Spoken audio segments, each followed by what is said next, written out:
آج میں ایک ایسے عقیدے کی حقانیت پر بات کرنے جا رہا ہوں جو ہمارے ایمان کی بنیاد ہے، جو ہمارے دین کی تکمیل اور اللہ کے وعدے کی سچائی ہے، اور وہ ہے عقیدہ ختم نبوت۔ تو آج میں آپ کو ایسے دلائل دوں گا اس رب کے فضل و کرم سے ان کو جھٹلانے کی طاقت کسی کے اندر نہیں ہوگی۔ تو پہلا میں آپ کو ثبوت دوں گا عقل کے لحاظ سے۔ اس سے پہلے میں آپ سے ایک سوال کرنا چاہتا ہوں، آپ مجھے یہ بتائیں جو چیز مکمل ہو جائے اسے دوبارہ شروع کرنے کی کیا ضرورت؟ تو جواب اگر مل جائے منکرین ختم نبوت کو تو وہ ان باکس آ جائے۔ اچھا، دوسری بات یہ ہے کہ پیارے محمد مصطفیٰ صلی اللہ تعالیٰ علیہ وسلم پر نبوت کا سلسلہ مکمل ہو چکا، جسے اللہ نے نبیوں کی مہر قرار دیا۔ اچھا، مہر لگانے کا مطلب یہی ہے کہ اس پر ہمیشہ کے لیے دروازہ بند ہو گیا۔ جو شخص نبوت کا دعویٰ کرتا ہے وہ دراصل اللہ کی حکمت اور پیارے محمد مصطفیٰ صلی اللہ تعالیٰ علیہ وآلہ وسلم کی تکمیل کو چیلنج کرتا ہے۔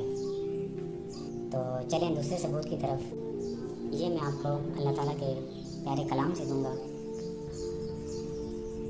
اللہ تعالیٰ قرآن پاک میں ارشاد فرماتا ہے، ما کان محمد ابا احد من رجالکم ولکن رسول اللہ وخاتم النبیین وکان اللہ بکل شیء علیما۔ ترجمہ، محمد تمہارے مردوں میں کسی کے باپ نہیں، ہاں اللہ کے رسول ہیں اور سب نبیوں میں پچھلے، اور اللہ سب کچھ جانتا ہے۔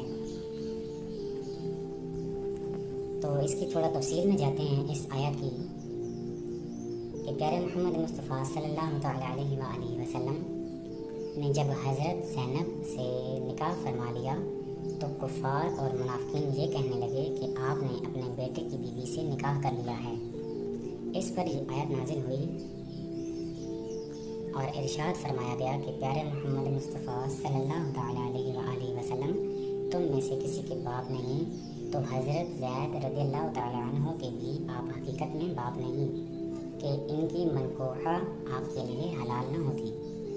یاد رہے کہ حضرت قاسم، طیب، طاہر اور ابراہیم رضی اللہ تعالیٰ عنہ پیارے محمد مصطفیٰ صلی اللہ تعالیٰ علیہ وآلہ وسلم کے حقیقی فرزند تھے، مگر وہ اس عمر کو نہ پہنچے کہ انہیں رجال یعنی مرد کہا جائے، کیونکہ وہ بچپن میں ہی وفات پا گئے تھے۔ چلیں اس کی تھوڑی اور تفصیل دیکھتے ہیں۔ پیارے محمد مصطفیٰ صلی اللہ تعالیٰ علیہ وآلہ وسلم مردوں میں سے کسی کے باپ نہیں، لیکن جیسے جسمانی باپ ہوتا ہے ایسے ہی روحانی باپ بھی ہوتا ہے۔ تو فرما دیا کہ اگرچہ یہ مردوں میں سے کسی کے جسمانی باپ نہیں ہیں لیکن روحانی باپ ہیں، کیونکہ تمام رسول امت کو نصیحت کرنے، ان پر شفقت فرمانے، یوں ہی امت پر ان کی تعظیم و توقیر اور اطاعت لازم ہونے کے اعتبار سے امت کے باپ کہلاتے ہیں، بلکہ ان کے حقوق حقیقی باپ کے حقوق سے زیادہ ہوتے ہیں۔ لیکن اس کا یہ مطلب نہیں کہ امت ان کی حقیقی اولاد بن گئی اور حقیقی اولاد کے تمام احکام اس کے لیے ثابت ہو گئے، بلکہ وہ صرف انہی چیزوں کے اعتبار سے امت کے باپ ہیں جن کا ذکر ہوا۔ اور پیارے محمد مصطفیٰ صلی اللہ تعالیٰ علیہ وآلہ وسلم بھی چونکہ اللہ کے رسول ہیں اور حضرت زید رضی اللہ تعالیٰ عنہ ان کی حقیقی اولاد نہیں، تو ان کے بارے میں بھی وہی حکم ہے جو دوسرے لوگوں کے بارے میں ہے۔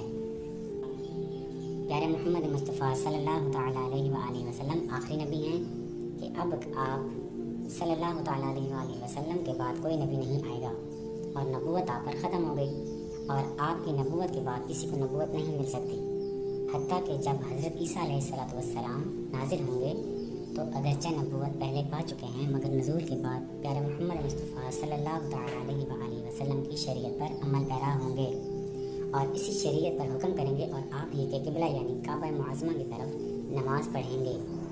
اور جو کوئی بھی پیارے محمد مصطفیٰ صلی اللہ تعالیٰ علیہ وآلہ وسلم کی نبوت کے بعد کسی اور کو نبوت ملنا ممکن جانے، وہ ختم نبوت کا منکر، کافر اور اسلام سے خارج ہے۔